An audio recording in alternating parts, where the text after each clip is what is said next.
여러분, 어떤 사람과 이야기를 나누다 보면 상대방의 말 때문에 화가 나는 경우도 있고요. 또 반대로 상대방의 말 때문에 감동과 위로, 격려를 받을 때가 있습니다. 한마디의 말이 어떻게 표현되느냐, 이것이 참으로 중요합니다. 그런데 그 한마디의 말보다 사실 더 중요한 것은 바로 말하는 사람의 마음에 무엇으로 채워지는지, 마음속에 무엇으로 채워져 있는지가 더 중요할 것입니다. 말하는 사람의 마음에 분노가 채워져 있으면 분노의 언어가 입술로 나올 수밖에 없고요. 반대로 사랑의 마음이 채워져 있다면 사랑의 언어로 표현이 되는 겁니다.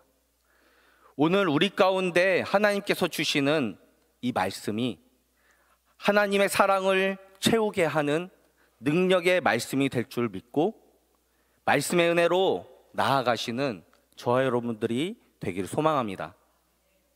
이 자리에 계신 성도님들 중에 나는 요나서를 한 번도 들어본 적이 없다, 아마도 손을 드시는 분은 없을 거예요. 요나서 말씀을 우리는 한 번쯤 들어봤습니다. 그럼 여러분들은 요나에 대해서 얼마만큼 이해를 하고 계신가요? 혹시 요나를 물고기 뱃속에서 기적적으로 살아난 선지자로 알고 계십니까? 요나가 어떤 사람이죠? 요나 선지자는 여로보암 2세 때 북왕국 이스라엘 왕으로 통치하던, 이 여로보암 2세가 통치하던 그 시기에 활동했던 선지자였습니다. 니느웨로 가라는 하나님의 그 명령을 완벽하게 거절하고 하나님의 얼굴을 피해서 정반대인 다시스로 간 인물이죠. 또 요나는 선지자이면서도 철저하게 하나님을 외면했던 사람입니다. 그래서 성경은 요나가 하나님의 얼굴을 피하여 욥바 항구로 내려갔다라고 말씀합니다. 요나서 1장 3절 말씀인데요, 함께 읽겠습니다. 시작. 그러나 요나가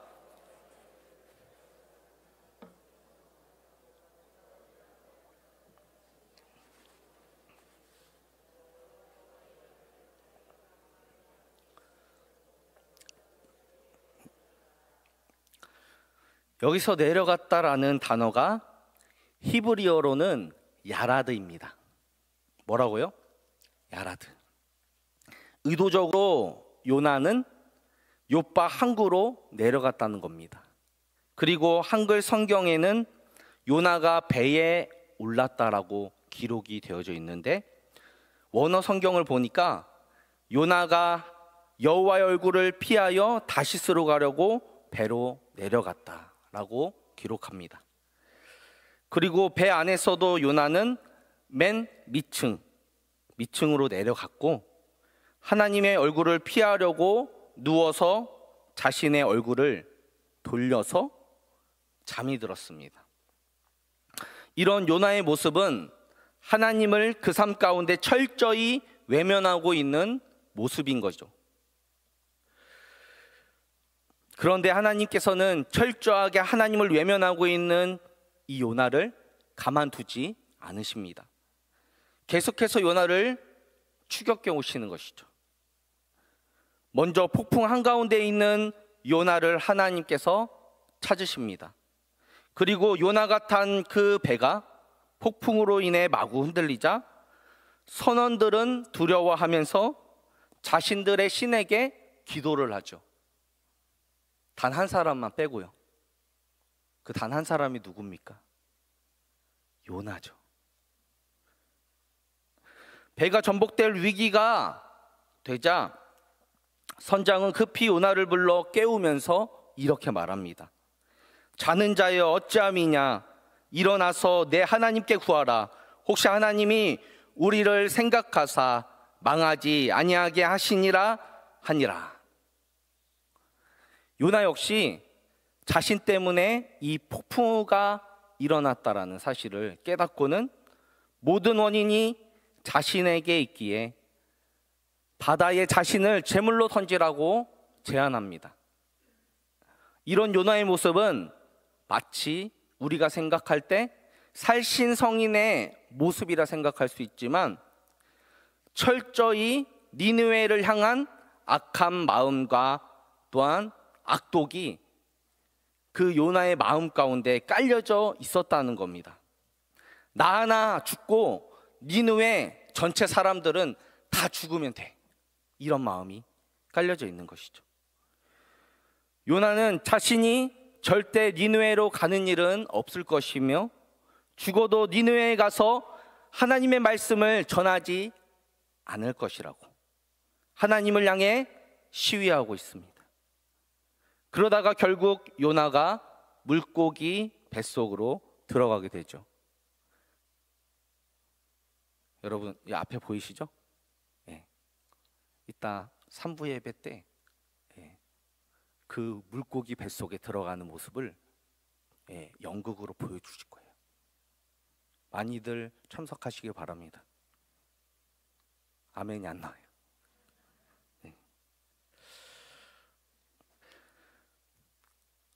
그렇게 물고기 밥까지 됐으면 요나가 빨리 죄를 뉘우치고 회개하고 돌이키면 참 좋을 텐데 요나는 3일이 지나도록 기도하지 않았고 완전히 밑바닥까지 그가 내려간 후에 그제서야 기도를 시작하는 그러한 모습을 보여줍니다. 그렇게 울며 겨자 먹는 심정으로 요나는 니느웨에 도착해서 하나님의 정의, 하나님의 말씀을 선포하죠. 니느웨는 사흘 동안 걸어가야 할 만큼 큰 도시였습니다. 요나는 그곳에서 단 하루만 말씀을 전했다는 거예요. 요나서 3장 4절 말씀을 함께 읽겠습니다. 시작. 요나가 그 성읍에 들어가서 하루 동안 다니며 외쳐 이르되 40일이 지나면 니느웨가 무너지리라 하였더니 요나는 니느웨 사람들에게 외치기가 싫은 거예요. 그런데 어쩔 수가 없으니까 단 하루라도 하나님의 말씀에 대해서, 자신에게 하신 말씀에 대해서 전한 겁니다. 그리고 요나가 전한 메시지는 특별한 메시지가 아니라 총 5단어로 되어 있는 40일이 지나면 니느웨는 망하게 된다, 이렇게 말씀을 전한 것이죠. 그것도 한 번. 만약 이 말씀을 전하지 않으면 또다시 물고기 뱃속에 들어가야 할 수도 있기 때문에 요나는 어쩔 수 없이 니느웨 백성들에게 이 말씀을 전했는데 여러분, 무슨 일이 일어나죠? 니느웨 왕이 듣고 백성들도 듣고 짐승들까지 회개하는 일들이 니느웨 땅에 일어나게 된 것입니다. 그리고 하나님께서는 기다렸다는 듯이 니느웨 사람들을 용서하시며 니느웨의 구원의 은혜를 베풀어 주십니다. 그들을 멸하지 않으셨어요. 이 광경을 다 지켜보면서 하나님을 향해 분노를 품은 사람이 있어요. 그가 누구죠? 요나입니다. 요나서 3장 4절을 다시 보시면 40일이 지나면 니느웨가 무너지리라, 이 다섯 단어를 요나는 전하고 어디로 가지요? 니느웨 성읍에서 나가 성읍 동쪽에 앉아 자기를 위한 초막을 짚습니다. 그리고 니느웨 성읍에 무슨 일이 일어나는지 지켜보려는 거예요. 오늘 본문 요나 4장 5절 말씀입니다. 함께 읽겠습니다. 시작. 요나가 성읍에서 나가서 그 성읍 동쪽에 앉아 거기서 자기를 위하여 초막을 짓고 그 성읍에 무슨 일이 일어나는가를 보려고 그 그늘 아래 앉았더라.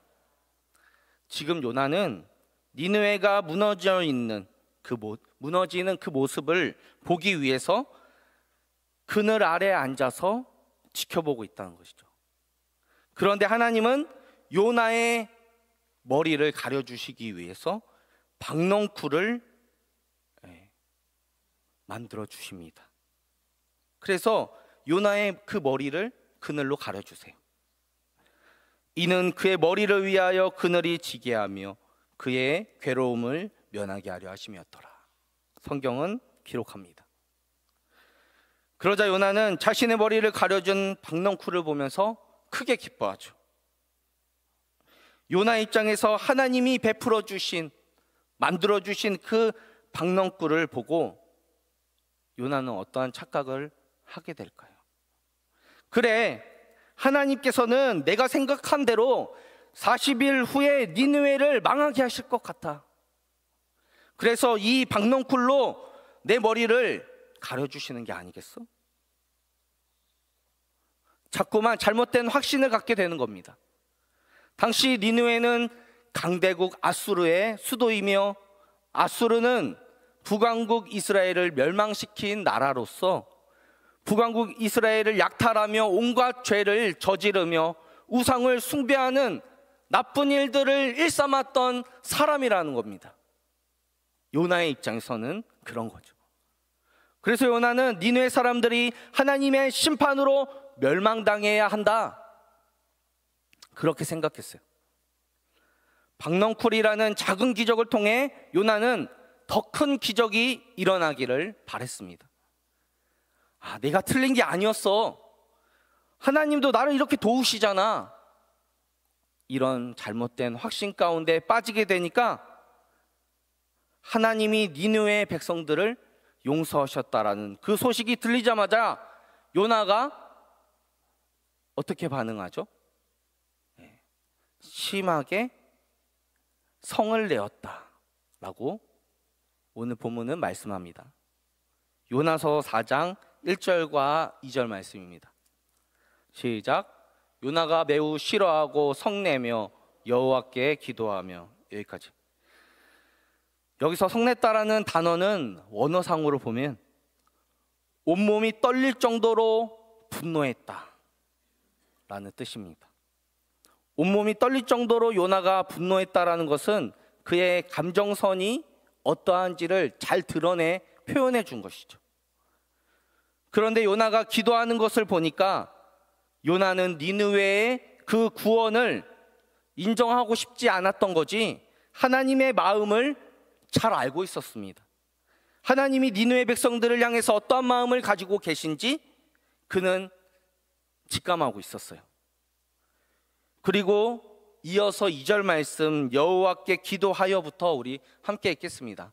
시작. 이르되 여호와여, 내가 고국에 있을 때에 이러하겠다고 말씀하지 아니하였나이까? 그러므로 내가 빨리 다시스로 도망하였사오니 주께서는 은혜로우시며 자비로우시며 노하기를 더디하시며 인애가 크시사 뜻을 돌이켜 재앙을 내리지 아니하시는 하나님이신 줄 내가 알았음이니이다. 사랑하는 성도 여러분, 요나는 하나님이 뜻을 돌이켜 재앙을 내리지 아니하실 분이라는 것을 알았습니다. 그런데도 인정하고 싶지 않았던 거예요. 왜죠? 내가 믿는 하나님은 원수인 니느웨를 심판하셔야 하는 하나님이기 때문에 자기 마음에서부터 이미 답을 정해져 놓고 있습니다. 이미 답을 정해놨어요. 요나가 하나님입니까? 아니죠. 그러면서 요나는 하나님을 언제든 자신의 뜻을 돌이키게 하심으로 회개하는 자들을 구원하시는 분으로 재앙을 내리지 않으시는 하나님이시다고 비꼬듯 말하는 것입니다. 원수를 향한 분노의 감정을 스스로 제어하지 못했기 때문에 그는 냉철함까지 잃어버리는 모습을 우리 가운데 보여줍니다. 요나 4장 3절 말씀을 함께 읽겠습니다. 시작. 여호와여 원하건대 이제 내 생명을 거두어 가소서. 사는 것보다 죽는 것이 내게 나음이니이다. 요나는 니느웨가 용서받고 구원받은 것이 자신이 죽는 것보다 싫다는 겁니다. 그래서 하나님께 차라리 저를 죽여주십시오 라고 표현할 정도로 이 요나의 분노 게이지는 급상승해 있는 겁니다. 여러분, 성경적 관점에서 이 분노는 크게 두 가지 분노로 살펴볼 수가 있습니다. 하나는 거룩한 분노입니다. 이것은 하나님께서 죄에 대하여 진노하시는 하나님의 반응인 것이죠. 죄는 우리를 파멸시키고 죽음으로 이끌어가기 때문에 하나님이 이 죄에 대해서 가만히 있지 않으시는 겁니다. 이 죄에 대해서 거룩한 분노로 대응하십니다. 그리고 두 번째로 성경적 관점에서 이 분노는 죄악의 감정을 담은 분노라는 것이죠. 성경의 이 분노가 다툼을 일으키며 악을 이끌어낸다고 말합니다. 시편 37편 8절 말씀에 이런 말씀이 있는데요. 분을 그치고 노를 버리며 불평하지 말라. 외려 악을 만들 뿐이라.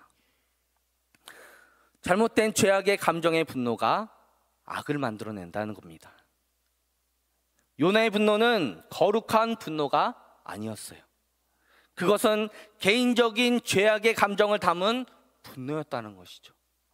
그래서 4절 말씀을 보니까 하나님께서 요나에게 이렇게 말씀하세요. 내가 성내는 것이 옳으냐? 하나님께서 요나에게 물으십니다.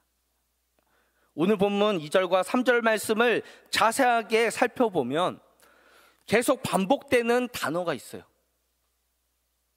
여러분 찾으셨습니까?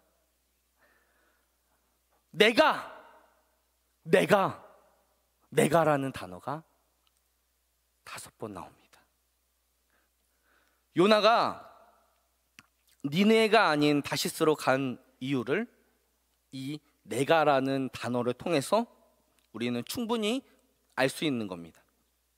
요나는 니느웨가 구원받는 것, 용서받는 것이 너무 싫은 거예요. 그러니까 요나가 화가 날까요? 안 날까요? 화가 나는 거죠. 그러자 그렇게 또 이튿날이 되자 하나님의 마음을 거부하고 부인하고 있는 요나를 향해 하나님은 시청각 교육을 직접 보여주십니다. 하나님이 벌레를 준비하시고 또 요나가 그렇게 기뻐했던 박넝쿨을 갉아먹게 해서 사라지게 만드셨어요. 그리고 해가 뜰 시간에 뜨거운 동풍까지 불게 하시며 요나의 머리 위에 내리쬐게 만드셨다는 겁니다. 그러자 요나는 혼미해져서 또다시 자신이 죽겠다고 아우성을 치는 겁니다. 스스로 죽기를 구하여 이르되 사는 것보다 죽는 것이 내게 나으니이다. 그러자 하나님께서 요나를 향해 말씀하시죠. 내가 성내는 것이 과연 옳으냐? 내가 수고도 아니하였고 재배도 아니하였고 하룻밤에 생겼다가 하룻밤에 사라지는 박넝쿨도 내가 아꼈는데 큰 성읍 니느웨에 있는 12만여 명의 생명과 가축을 어찌 내가 아끼지 아니하겠냐 말씀하십니다. 그렇게 요나서는 열려있는 결말로 끝이 마무리가 되죠. 여러분, 요나는 니느웨 성읍을 지켜보았습니다.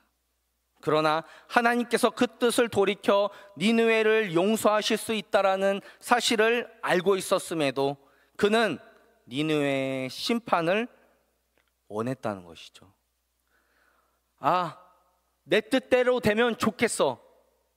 내가 이 이기적인 마음이 그에게 있었습니다.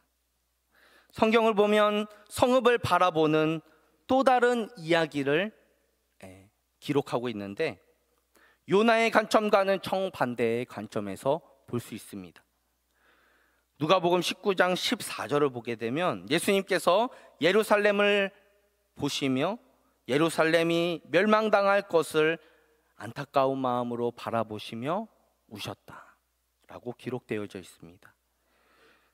그 성이 망하지 않기를 원하시고 회개하고 돌아오기를 원하는 마음으로, 긍휼의 마음으로 그 성을 예수님께서는 바라보신 것입니다. 이방인의 성 니느웨 성이 망했으면 좋겠다고 바라보는 이 요나의 시선과는 정반대로 이 성이 회개하고 돌이켰으면 좋겠다고 하는 예수님의 그 시선을 우리가 생각해 보면서, 나는 내 주변을 어떠한 시선으로 바라보고 있는지, 우리 스스로 하나님의 말씀이라는 거울을 우리에게 비춰서 우리의 삶을 돌이킬 수 있기를 소망합니다. 말씀을 정리하겠습니다. 오늘 요나의 이야기는 다른 사람의 이야기가 아니라 바로 나의 이야기입니다. 저와 여러분의 이야기인 것이죠. 겉으로는 하나님께 순종하겠습니다 라고 말하지만 속으로는 불순종의 고집을 여전히 가지고 있는 연약한 내 모습, 겉으로는 다른 사람을 사랑하고 위로한다라는 겉모습을 취하지만 속으로는 저 사람이 안 됐으면 좋겠다라고 생각하는 나쁜 이 악독한 마음을 우리가 가지고 있다는 겁니다. 로마서 5장 5절 말씀을 보면 이런 말씀이 있습니다. 소망이 우리를 부끄럽게 하지 아니함은 우리에게 주신 성령으로 말미암아 하나님의 사랑이 우리 마음에 부은 바 됨이니. 여러분, 사도 바울은 이런 고백을 했다는 겁니다. 자신의 마음 가운데 하나님의 사랑이 가득한데 그 사랑은 성령님께서 주셨다, 이렇게 고백합니다. 우리 안에 요나와 같은 삐뚤어진 모습이 있다고 한다면 그 모습을 절대 내 힘으로 고칠 수 없다는 사실을 우리는 인정하고, 내 힘이 아닌 성령 하나님께서 부어주시는 그 하나님의 사랑이 내 안에 충만해 넘쳐 흐를 때 그 사랑으로 우리는 변화되고 바뀌어질 수가 있게 될 것입니다. 오늘 본문 11절 말씀은 이렇게 기록합니다. 이 큰 성읍 니느웨에는 좌우를 분별하지 못하는 자가 12만여 명이요 가축도 많이 있나니 내가 어찌 아끼지 아니하겠느냐 하시니라. 사랑하는 성도 여러분, 하나님의 사랑이 우리 가운데 부어지면 하나님의 마음처럼 우리 주변을 돌아볼 수가 있습니다. 하나하나의 생명을 귀한 것으로 여길 때, 가축까지도 귀하게 여기는 그 마음, 바로 하나님 아버지의 마음이라는 것입니다. 하나님의 사랑이 우리 가운데 부어지게 되면 우리 인생을 다른 관점으로 보도록 하나님께서, 성령 하나님께서 우리를 도와주실 것입니다. 생명의 존귀함을 알고 사랑하는 행동과 태도로 이어지도록 우리를 도우시는 그 하나님의 마음을 우리 가운데 부어주실 것을 기대합시다. 이 시간 성령 하나님 앞에 우리가 기도합시다. 하나님의 사랑의 마음을 부어주옵소서. 그 사랑의 마음이 삐뚤어졌던 우리의 내면들을 고쳐주시고 우리를 다시금 회복시켜 주실 것을 믿습니다. 이 하나님의 사랑으로 승리하는 놀라운 은혜의 삶을 살아가는 저와 여러분이 다 될 수 있기를 예수님의 이름으로 축복합니다. 하나님은 여전히 저와 여러분을 향한 관심을 기울이시고 계시고 모든 사람들을 사랑하시는 하나님이십니다. 우리 낙원 제일교회를 향하여 믿음의 성도들을 사랑하시는 하나님의 그 마음을 우리 마음 가운데 담고 이제 우리 한 사람 한 사람 개인이 선교적 교회가 돼요. 지금도 이뤄진 그 영혼들을 향해서 복음을 전하며 삶으로 예수 그리스도를 드러낼 수 있는 복된 하나님의 사람들, 그 사람들이 다 될 수 있기를 소망합니다.